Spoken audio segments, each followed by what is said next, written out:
Une banane, une boisson au cola, un chimpanzé et même un zombie semblent n'avoir rien en commun. Cependant, tous ces mots portent une empreinte africaine. Certaines ont traversé l'Atlantique avec des navigateurs et des commerçants, d'autres sont passées par le portugais, le français, l'anglais ou le créole haïtien avant de s'installer dans l'espagnol.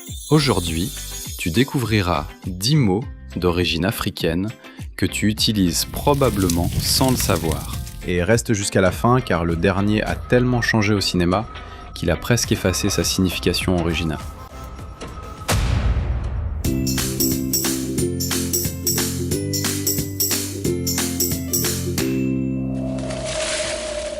Numéro 1. Banane. Nous commençons par un mot extrêmement courant.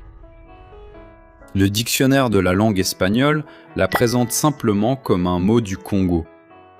Cela ne veut pas dire que le fruit y est né. Les ancêtres des bananiers ont été domestiqués en Asie et en Océanie.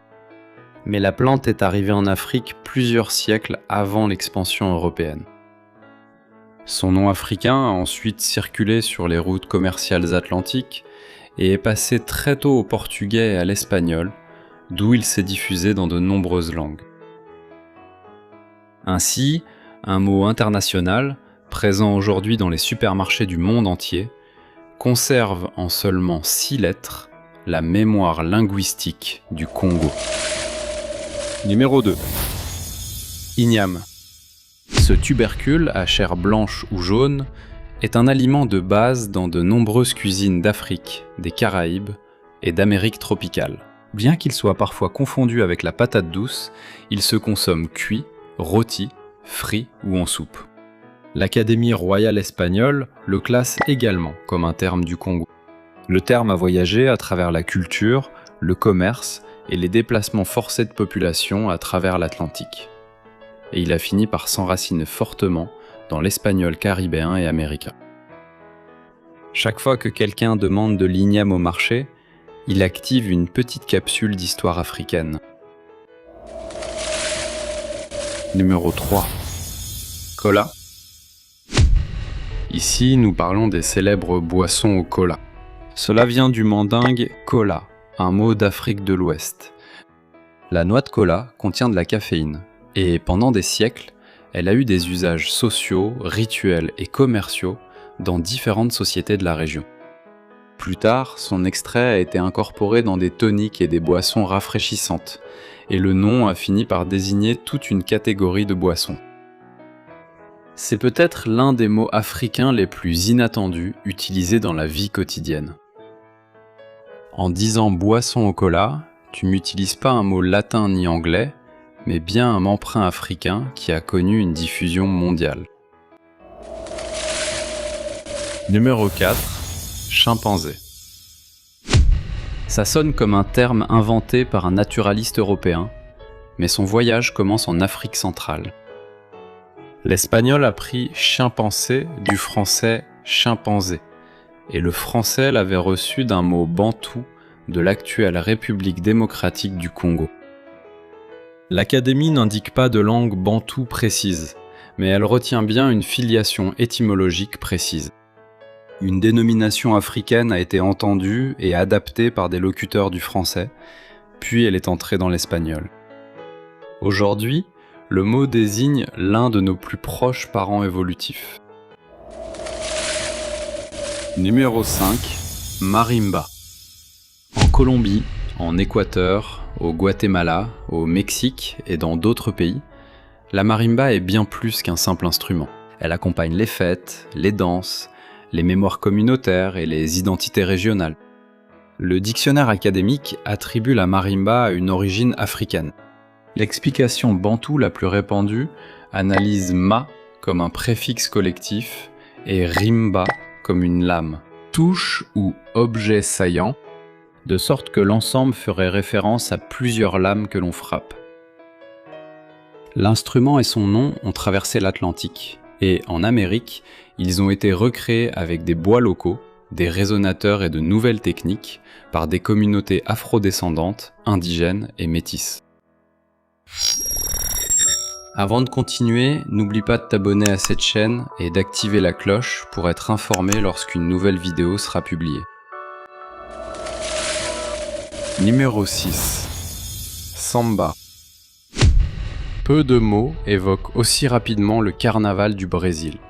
L'espagnol a emprunté le mot samba au portugais brésilien, et la Real Academia voit dans ce mot une origine bantoue. Une explication très répandue parmi les spécialistes la relie au kimbundo angolais semba et à l'umbigada, un mouvement ou une recherche. Action de danse réalisée par le contact ou le rapprochement des ventres. Cependant, l'étymon exact reste discuté, bien que l'origine bantoue soit reconnue. La connexion spécifique avec semba est une hypothèse solide. Ce qui est indiscutable, c'est que le mot, la musique et la danse condensent la rencontre entre les héritages africains et les transformations culturelles brésiliennes. Numéro 7. Macaco. Quand on dit macaco, on pense généralement à un petit singe, avec un museau proéminent et une queue plus ou moins longue. L'espagnol a reçu le mot du portugais macaco et celui-ci d'une langue bantoue. La Real Academia reconnaît clairement cette origine, mais n'identifie ni une langue ni une forme africaine unique. À partir du portugais, le mot s'est étendu à d'autres langues européennes, et il est même arrivé jusqu'à la nomenclature scientifique. Le genre de ces primates s'appelle macaca. En espagnol, ce mot a également acquis des usages familiers pour désigner un enfant ou, de manière péjorative, une personne. Numéro 8. Mamba. Ce mot est arrivé en espagnol après un détour par l'anglais. Il vient de l'anglais mamba, qu'il a lui-même emprunté au bantou.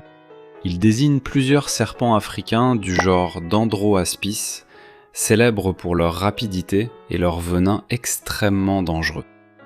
La plus célèbre est la mamba noire, mais voici une curiosité. Son corps n'est généralement pas noir, mais plutôt gris, olivâtre ou brun.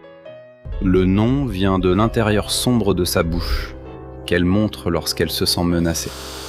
Des explorateurs décrivaient une espèce inconnue en Europe, mais adoptaient, bien que transformé, le nom qui circulait déjà en Afrique.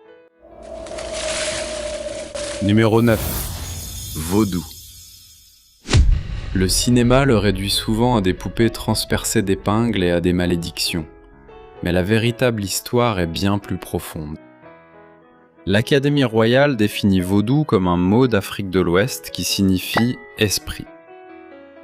Il est lié à Vodun, le nom des traditions religieuses développées notamment parmi les peuples Fon et Ewe, deux territoires qui font aujourd'hui partie du Bénin et de Benidorm.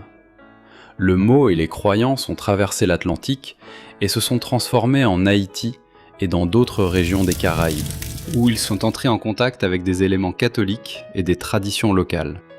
Depuis le français et le créole haïtien, le terme s'est internationalisé et est arrivé en espagnol. Ainsi, le vaudou n'est pas né comme une fantaisie d'horreur, mais comme une tradition de culte autochtone que la culture populaire occidentale a simplifiée jusqu'à la rendre méconnaissable. Numéro 10. Zombie.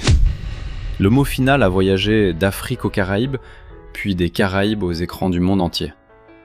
L'espagnol l'a emprunté au créole haïtien zombie. La RAE parle prudemment d'une possible origine ouest-africaine, tandis que d'autres dictionnaires et études spécialisées la relient à des formes bantoues d'Afrique centrale. En particulier le Kimgundu Zumbi, associé à un esprit ou à un fantôme. L'ascendance africaine est fortement soutenue, bien que l'étymologie exacte reste discutée. Et le zombie original n'était pas non plus nécessairement le monstre cannibale des films. Dans la tradition haïtienne, c'était une personne supposée morte et réanimée par la sorcellerie, privée de volonté et soumise à la domination d'une autre. Hollywood a ensuite ajouté des épidémies, des morsures et des foules de morts vivants. Et toi, savais-tu que ces mots sont d'origine africaine ? Lequel t'a surpris de voir dans cette liste ? Laisse-nous ton avis dans la section des commentaires. Et c'est tout pour aujourd'hui. Si tu as aimé cette vidéo, n'oublie pas de mettre un like et de t'abonner à cette chaîne. Je t'invite aussi à activer la cloche pour être informé lorsqu'une nouvelle vidéo sortira. À bientôt!